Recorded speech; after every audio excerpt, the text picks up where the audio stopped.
Alright guys, I'm here diagnosing this car. It's a V-Dub, a Passat 2007 wagon.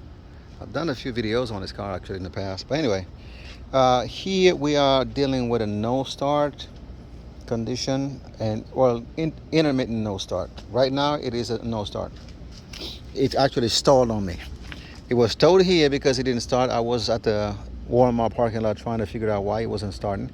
I get fuel coming in here, but I got a code that I got to pay attention to, and the code is P0089, which is what the fuel, the low pressure fuel uh, regulator, having some issues there. So what I'm guessing is if this is the culprit, that the computer is using the reading from the low fuel pressure to maybe turn on the injectors and the basically acting as if it's not a crank signal, but that kind of important, to where the computer will turn on the injector. So that's what I'm thinking, because it looks like if it doesn't work, because I just missed it. I was on the phone because he was running for so long, and somebody called me, and man, I missed my window of opportunity. It just stalled on me and I wasn't looking at data. So anyway, now I'm trying to figure it out another way. This is my oscilloscope. I'm back probed at the signal wire coming from the said pressure switch. So early on when the car was running, I was reading a voltage of 3 something, almost 4 volt, as the car was running, and the pressure was about 49 bars or 49 bar, I don't know. So I got to go look at the conversion in PSI, but let's just hold on to that number, about 49, 50 something, right? And when it dies, it goes down to 1.9 bars, 2 bars. Now it's a crank no start right now. 1 second, guys. Train going by. All right. So what I'm gonna do now, because for some reason, when you're trying to crank the car, it loses communication with the scanner. So which means I can't really do nothing right now with the scanner, because you gotta actually. And then also one crucial part that really sucks when you're doing this test, which is called an output test sequence complete. Well, not that. Basically, this test is what? Signal line for fuel pump electronics. I think it just means turn on the fuel pump. I think that's what it means. It's just a very fancy jargon just to say that. Anyhow, so for me to do that and watch data, they don't give us the option to choose any data stream we want to watch as we operating the fuel pump. So what I was going to do was basically remove the line, and this is the fuel line, the low pressure fuel line. I was going to unhook it from here. I got my little bottle here, and I was going to just basically watch as the pressure builds up, because this goes like a sequence, right? It goes from 0 to like 90. So just to see if the pressure is actually gradual. Because why? Because I'm watching this voltage, 600 millivolt, and it did not budge when I did the actuation test. And I'm going to show it to you actually right now before we go ahead and actually take the line off and do the same test, just to see with our own eyes, to make sure that we do have pressure, but it's not just being registered because this thing is faulty. I just want to make sure that that's the case, and not a fuel pump that's actually not operating properly. And you can hear the fuel pump, by the way. It's really loud. Hopefully the camera will pick it up, and you'll concur with me that the fuel pump looks like it's operating, and it's pretty loud, and there's pressure in the line for sure. All right, so let me go ahead and start, and we're gonna, like I say, focus on the voltage. Right now this is a resting voltage of 600 milligram, right? Max, minimum 560. Start. All right, duty cycle.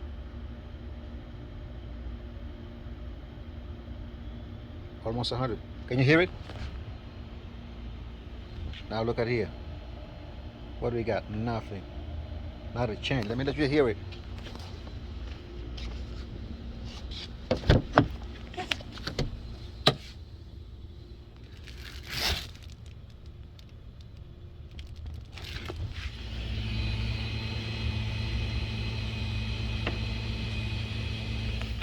Right, so you can hear the fuel pump going, but our voltage is exactly the same. Now, how do we prove that just because the fuel pump is going, that is actually building pressure? We don't know. I'm just guessing that this is not working, but could it be that we have a different problem, that the fuel pump is turning supposedly, but it's not doing nothing? Or maybe maybe she's out of gas. Maybe the fuel sending unit is not working properly. We may be out of gas. Who knows? But the car started earlier and it ran perfectly fine for about 10 minutes and died again. So, and now you can't start it again. So I know it's not a fuel pump issue. I don't think it is a fuel pressure issue. I think it's the sensor itself is misreporting the data. So what I'm going to do is, let me remove that hose right there, clamp. All right, so I'm going to remove this hose clamp. And after we remove the hose clamp, I'm going to put it inside of a bottle, and we're going to do the same actuation, and we're going to look at it live. And hopefully this bottle is enough. Matter of fact, as I'm going to trying to remove this, it's going to actually squirt, and the engine is kind of hot. So let me just be careful. I'm going to get some type of rag or something like that to put around this first, guys. It's going to be safe. I don't want to set things on fire, especially when I don't have nothing to put it out. So let's be super careful. I might not release the line all the way, maybe just a little bit so you can see, and then I gotta kind of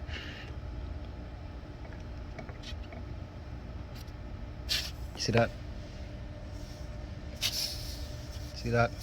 There's a lot of pressure in this line. So I think this is pretty, in my opinion, pretty conclusive right there. There's a lot of pressure in the line, but yet this sensor is not reporting the pressure that we're getting. So when it gets really hot, that's when it stops working. So I feel like this is going to be probably a problem. I mean, if the customer was really, you know, if your customer was different, I would just probably just recommend even the chance of fuel pump. Why not? Yeah, this is too much pressure right there. This is all the pressure was building up as I was doing what I was doing. Look at that. Still, I'm opening it up and the pressure is still there, guys. Look at that. Nah, I'm just going to be good with this. I think this is pretty conclusive. What do you think, guys? What do you think? You know? And this is the pressure sensor. It's right there underneath. You can see. I think you got to remove the intake to get to it. I'm trying to get to it without, you know, the intake being removed, but it's like a headache right now. But I'm able to back probe the signal wire, the middle wire. So yeah, you know what? The code is one, the fact that it's stalled and now the reading doesn't budge, the fact that when it was actually working, I could read from it like almost 4 volts at 49 bar.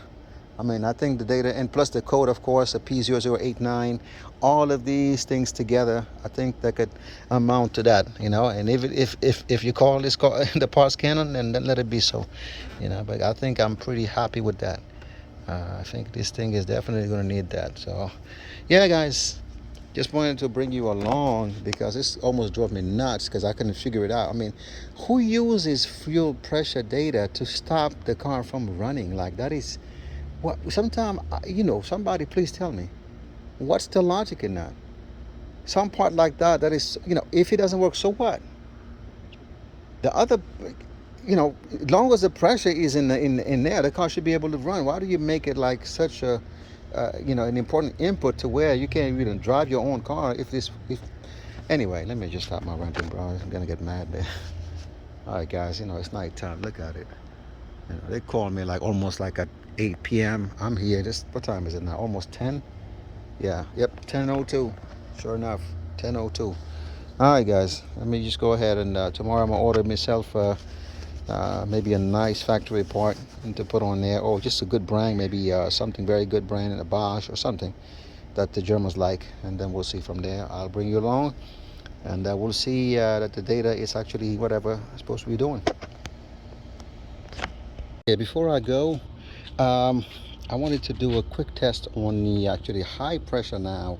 That was the low side pressure regulator or sensor, whatever you call it.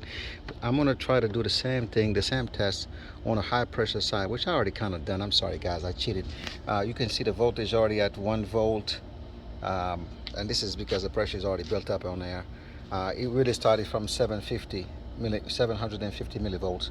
Now we're at 1 volt and change. So I'm just back probe to the signal wire, which is again the middle wire there. Yeah, that's the high pressure fuel pump right there to your right, and that's the connector to the pressure sensor. So if I go start there, build up some pressure, we can look at this graph as it's building up pressure. I just want to see a slight change so you can see. Just slight change. 108.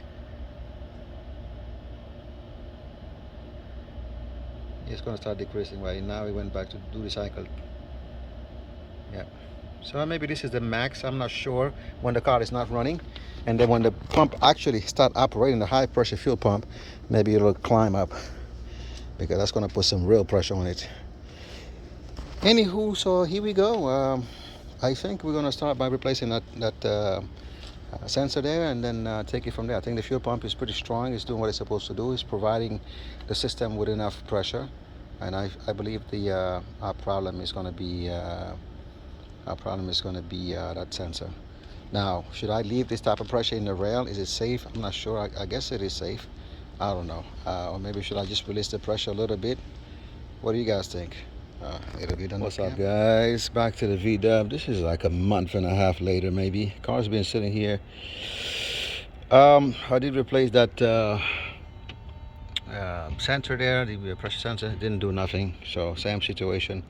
So finally I went old school. I mean, I was suspecting the fuel pump at this point after this one, even though I was getting fuel here, but the pressure is not enough, I guess, for this vehicle to start. So I wanted to just check it manually, so I hooked up the fuel gauge, pressure gauge.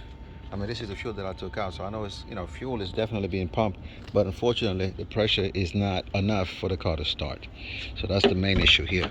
So rather than going high-tech with the scanner, I went online on service information and checked out how to, you know, properly diagnose the fuel pump using the scanner. But in the end of the day, I decided to try this first before I went high-tech. So I hooked it up. As you can see by the reading there, we're sitting about barely about a little over 10 psi. So if we choose to, let me just put the key out. Okay, key is out. Right, we're gonna put it back and prime the system again. Let's check out the gauge. Barely moved. If I go and try to crank it, let's look at the cranking.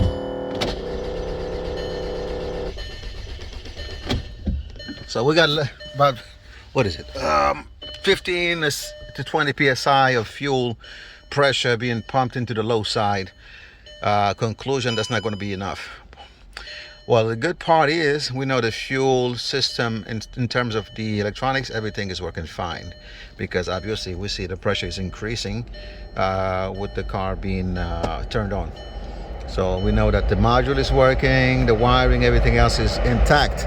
So now we're going to go ahead and order a new fuel pump and replace it, and hopefully after that the lady can get back to riding her car. Like I said, she left the car here for about a month and a half, almost 2 months now. So I didn't want to upload that first video until we really got something conclusive here, because the test that I was doing seemed to make sense, but unfortunately I guess this is what I was dealing with rather than the bad fuel pressure sensor. But when you're going to fire the parts cannon, you want to start small. So here we go. We already put the new pump in. Didn't want to film it because there's videos on it, and it's really pretty straightforward, most of it. Actually, I had to separate the two pumps, I mean not the pump, the assembly, from the top part and the bottom part, because it makes it easier to kind of route the breather. This one, he's connected to a breather. It's not a breather because it goes inside the water, so I can't really call it a breather, but I don't know, whatever you call it. Anywho, that's probably the most kind of annoying part of it. But you want to put the seal against the fuel tank first, not on this side. That's not going to work. So just put the seal against the fuel tank. This is what rests on the fuel tank side. This goes inside the fuel tank, this lip right here, all of it, and it makes a good seal. What else? That's about it. I mean, so now we're gonna go and check our fuel pressures before we even start the car. We're gonna prime it a few times and see what happens here. All right, so we're in the car looking at the fuel pressure. Just gonna put the key in, let the fuel pump prime.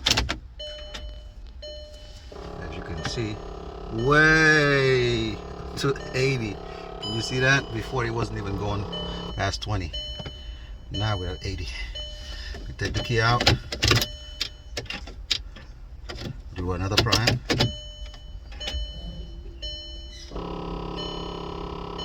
Just trying to start and see what happens. Oh, battery's dead, of course. Happy back, guys. Let's give it a whirl. We're still at 80 psi, so we should really just crank right now.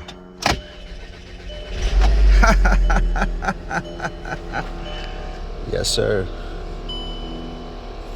Yes, sir. Yes, sir. All right, and we're sitting at what, about 65 psi right now, going to 60, going down. I'm not sure what I'm supposed to be looking at.